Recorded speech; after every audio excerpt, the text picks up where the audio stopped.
big high kickoff off the left boot, and it's taken on the full. What a start here.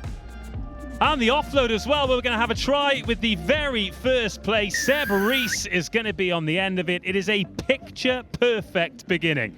That might have been the fastest try scored at the LIT7s with 7 seconds only on the clock. That's how you execute the restart. They talk about possession is king in restart in sevens, and it all starts with the restart. What a great take in the air. It was Charlie Treasure, wasn't it, who got his hands on it first. And then the support play on his shoulder. Unsuccessful conversion. Always a big ask with a drop kick from out there, but let's take a look at this right from the kickoff. Yeah, the Seven Dwarves have got the sun in their eyes, but look at that for an offload as well, off the floor, back door. What a brilliant start for Akuma Beavers. And in fact, it was Lucas Blue, got my 6s and my 9s mixed up there. But either way, great offload, great hand. Seb Rees dots it down in the corner.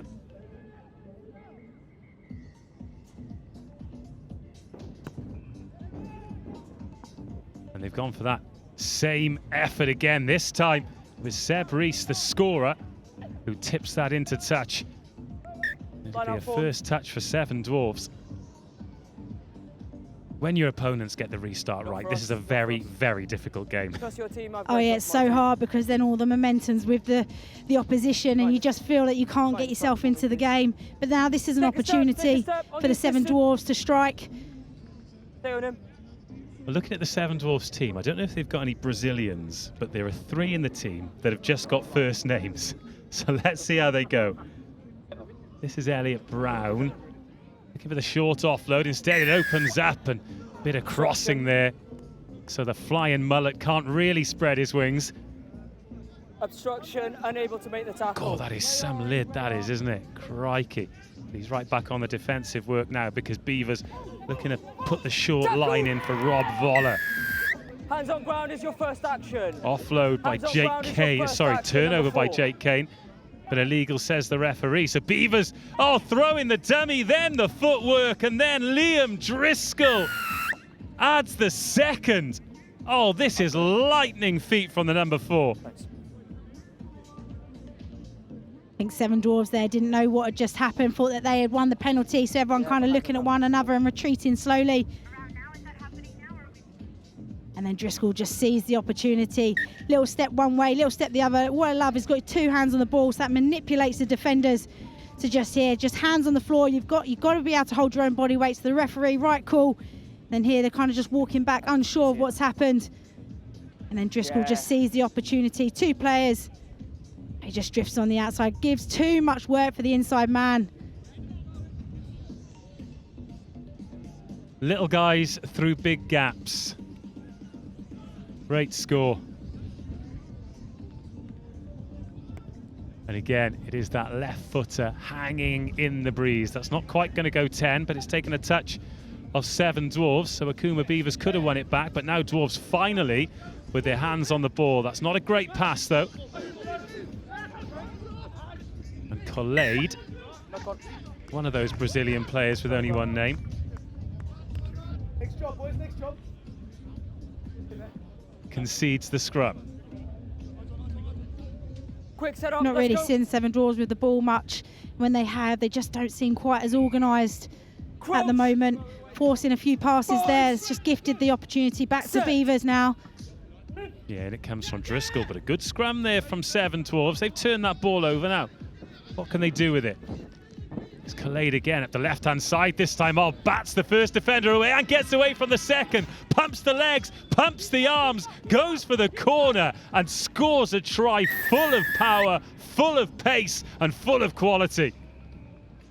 Maybe that's why he's only got 1 name, because he's got the pace like that. But, you know, he'll be taking all that glory, but all came from the set piece, from the scrum. Really strong turnover. Such a key area to have a scrum because it opens up so much of the field, an opportunity for a one-on-one.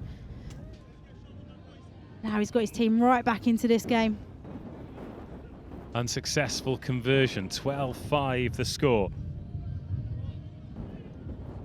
Let's have another look at this. Had a lot of work to do here, didn't he?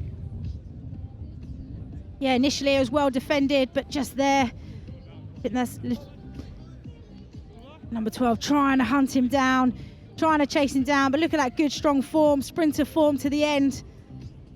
That's what they always say, is when you're in the contact area, never give up the fight easy, because you might just break through. Yeah, it was Rob Voller he beat, but Voller did well to stick with him because he forced him to touch the ball down wide. Kept it at a 5-pointer. Now, that's been knocked back, and it's straight back here with 7 Dwarves, and it's this man Khaled again. Oh, he's lost it forward that time. Picked up by Charlie Esdol. Akuma Beavers driving the legs. Great power there from Charlie.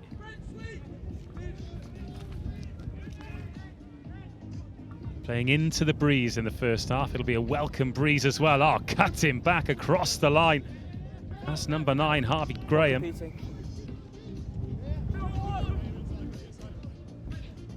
Now looking to go around the outside. There could be an option on the inside here. Instead, Seb Rees. Oh, gets away from the tackler, and Seb Rees glides in. And he has made a very difficult try look very easy indeed. Yeah, lovely bit of play from Rees there. Again, should never have really got through there. He was well marked by 2 defenders. But his support play on the inside just then made the defender second guess where he was going to go, which then opened up some space for him to get through and punch through. And he had the legs to finish it. That's his second try. Third for Beavers. And that's another frustrating one for 7 Dwarves, because they've done well to get themselves some territory, some good field position as that conversion goes over just before half-time. But yeah, they coughed the ball up, and then Beavers didn't have to work too hard to score that try. No, it's just kind of backing off, and at some point you've got to make the decision where you're connected with your team to then go and make the shot. But they're both last defenders just sitting off, which just invited him in. 4 tries in that first half, 3 of them for Beavers, 2 for Rees, 1 for Driscoll. Khaled with that 70-metre effort for the 7 Dwarves, but they've got it all to do in the second half of this quarter-final. Akuma Beavers 19, 7 Dwarves 7. Just looking at that flag blowing just in front of our commentary position, I mean, it'll be welcome out there, but you don't really want to be playing into it, do you? No, definitely not into a second half, and especially when you've got a scoreline that you've got to catch up on. But you can see with the 7 Dwarves, when they do have the ball, they have been dangerous at times, but it's about being able to get hold of that ball and looking after it. And the Akuma Beavers have just been so relentless with their restarts, gaining the ball back, any opportunity for a spilt ball. They forced the error and managed to get more possession. And they've been able to convert that into points every single time. Well, it will be the 7 Dwarves who kick us off in the second half. Cast your mind back to the beginning of the first half. Akuma Beavers scoring with the very first phase. If 7 Dwarves can emulate that or do something similar, then we might have a semi-final on our hands. Angus and Amy earlier were talking about commentary cliches. I'm going to wheel one out myself. The next score is really important. Sure, that won't be your last one either. No, we're on for the next couple of hours, aren't we? Strap in, everyone. Referee going through a few final checks. Akuma Beavers all stood pretty deep, waiting to receive this.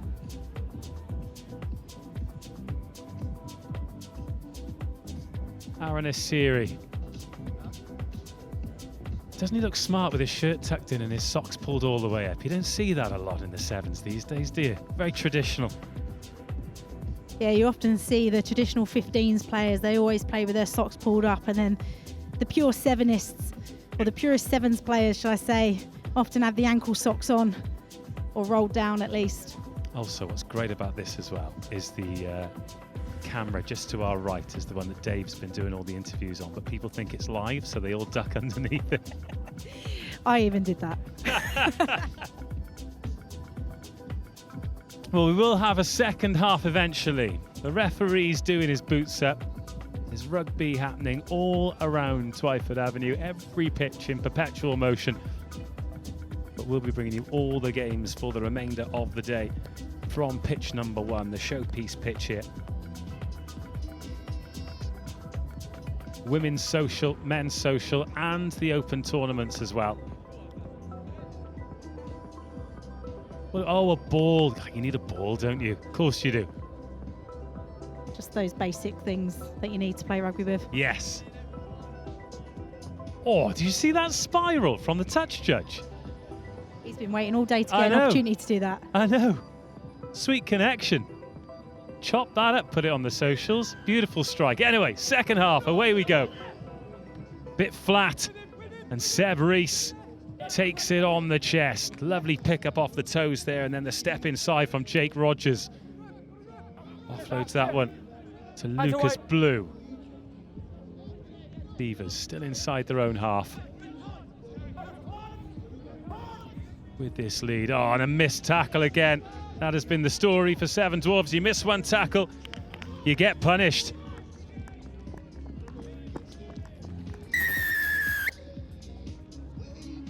Yes, the brutal part of Sevens. One missed pass, one drop ball, one missed tackle, and it can convert into points and put your team under a huge amount of pressure. Felt that the intent from the Sevens Dwarves came out with their defensive line, seemed a little bit more connected. But then just one slip of a tackle leads to 5 points.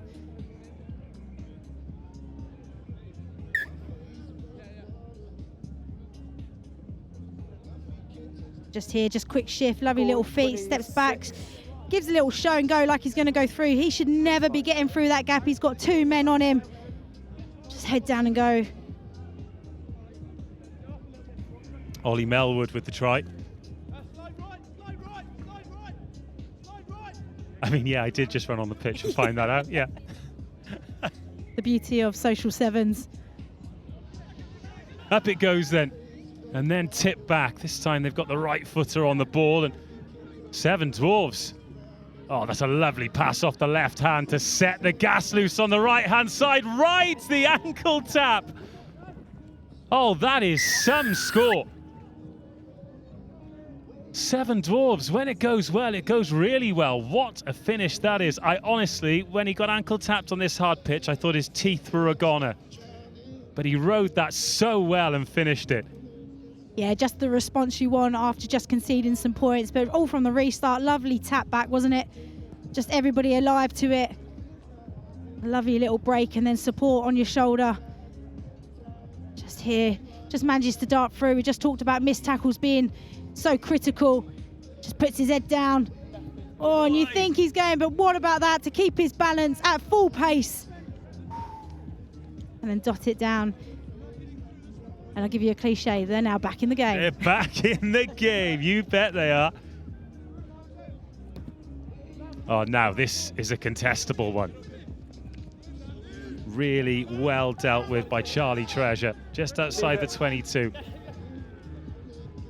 But Jay West pulling the strings now at number 7.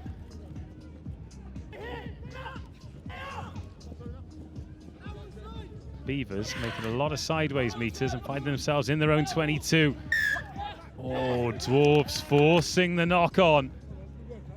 Scrum in a great position. 10 minutes gone, still bags of time. They do need 3 scores though. 16 points the difference. I think Driscoll's just trying to find some space and managed to hand off quite a few players. But just not being able to retain the ball.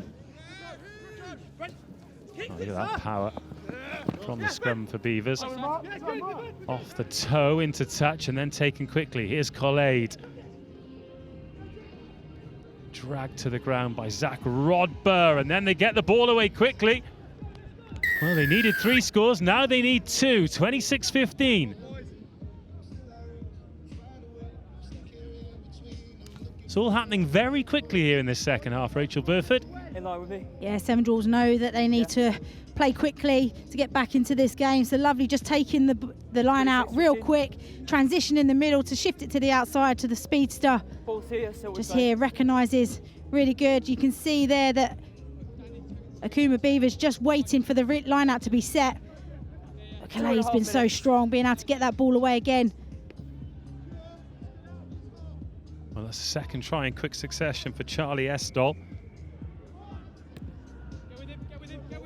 He didn't rush, he did rush that conversion because that one's not particularly important, but they are going to need at least one at some point.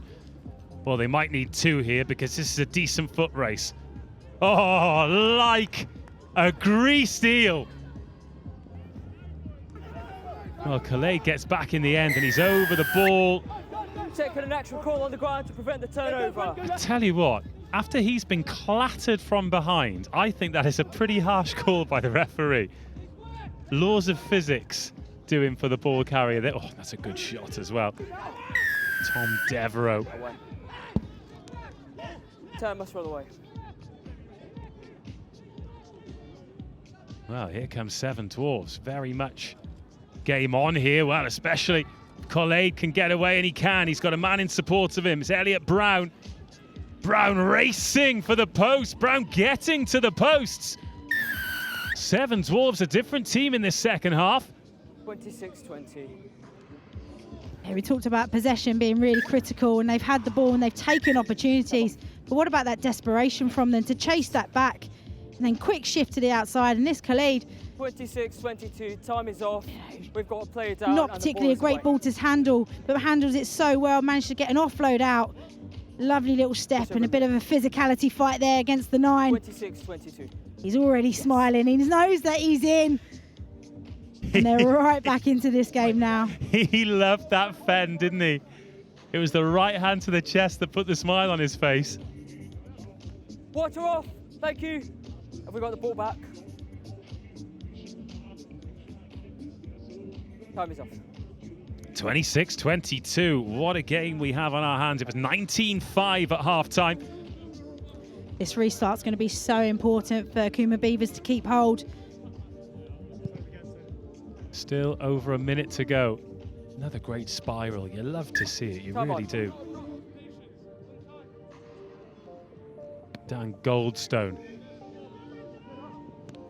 Oh, it's palmed back, bouncing, bobbling ball into the 22. That's a really good pickup under pressure. Akuma Beavers on the ball, but inside their own 22. Now, this has been a part of the game where Seven Dwarves have missed a few tackles and put themselves under pressure, and Beavers look to relieve the pressure by putting boot to ball. I mean, it's unorthodox, but that's a good kick. Yeah, good option. You know, they had 7 in the front line, and you can just see that they're hassling them, trying to force the error, force a penalty. You know, where did we see this in the first half? It's almost like it's taken Seven Dwarves 7 minutes to get into this game, to really bring this physicality, organised defence. You know, and all pressure is on Akuma. Yeah, Jake Rogers. Make sure there's a hooker. With the clearance kick, he's made. You need a hooker, 2 meters. That's part of 50 meters there, isn't he? Up over halfway from deep inside his own 22. No hooker in the channel. Oh, and they've conceded the free kick, Beavers. So you chose to with the clock quickly, ticking you towards 14 minutes, just a reminder that our clock is not linked in with the referee's watch. But this could well be the last play. How decisive will it be? Seven Dwarves looking to keep the ball alive. Has that gone forward? Yes, it has. Is that the end? Oh, it is. What a way to end it. Spirited comeback from the Seven Dwarves, but their tournament comes to an end. Akuma Beavers just about hanging on, Rachel Burford, and booking their place in the semi-final. Yeah, it was millimetre stuff in the end there, but really good comeback from the Seven Dwarves. You know, they'll be disappointed with how they started that first half and had a real uphill challenge in that second half to get back, but they'll be proud with that effort. But Akuma Beavers, you know, from the start, they were excellent. Maybe that second half just dipped off and switched off at a few occasions, which they can't afford to do come semi-final time. But yeah, they'll be pleased with their performance and to just close it out in the dying moments. Well, full time in the quarter-final then. Akuma Beavers 26, Seven Dwarves 22. Brilliant game and more to come. The next game on the pitch will be the women's semi-final, but most of us in the Sevens world are looking forward to the Grenada Sevens. That's in December this year, and Dave is with the team to find out a bit more.